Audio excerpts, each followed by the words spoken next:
It's a sound that strikes fear in some, but in Noxon, it's music to their ears. For about 30 years, the town dedicates one weekend each summer to the Rattlesnake Roundup.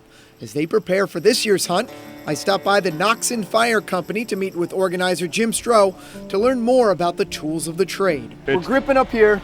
Right. And you're trying to get Just- the head. What part of the snake you want to catch in here? In the body. Okay. Sort of in the middle. Why wouldn't you want to get up next to the head?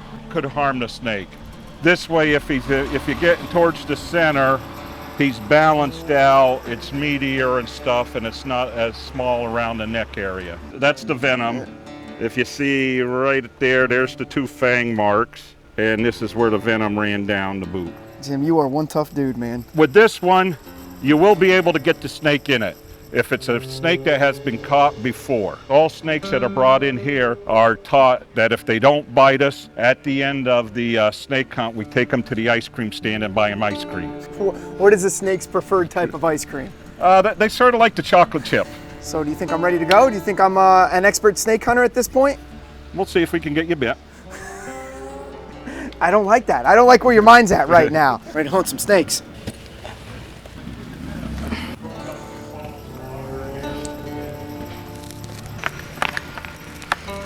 Where would you go to look for rattlesnakes? On a day like today, more like shady areas, in the huckleberry bushes.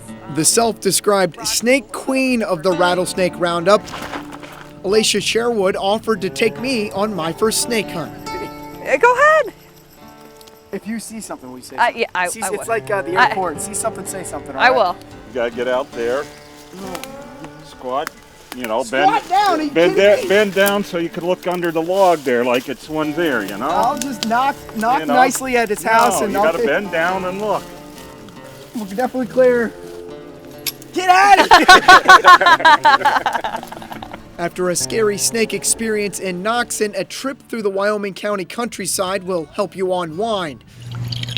And what a better way to settle your nerves than a stop at a local winery. Actually, we're changing as we go. We're kind of an experimental vineyard.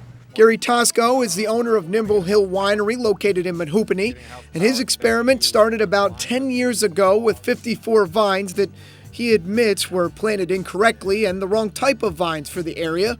Now he's taking advantage of the rich soil in northeastern PA. A good growing area here is for aromatic whites, your Rieslings, your Gruner Veltliners, stuff that is grown in Austria, Germany. He's grown the business from a small operation out of his garage to roughly 15,000 vines between two vineyards.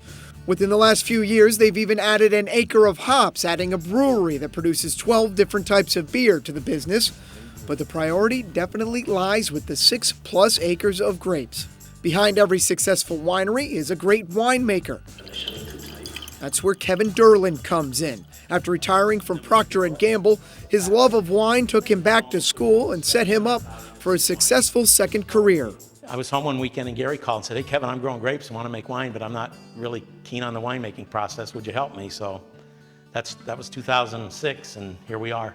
Kevin truly is a wine connoisseur, suggesting several different meals that could be paired with the different bottles, but he also offered this advice for any wine lover. Here's what I say about wine drinking. Almost all wine makes food taste better and vice versa. So you should drink what you like with whatever you want. We had a great time hunting rattlesnakes in Noxon and a sweeter taste of life here at Nimble Hill Winery and Brewery. Wyoming, thank you for letting us come to your county.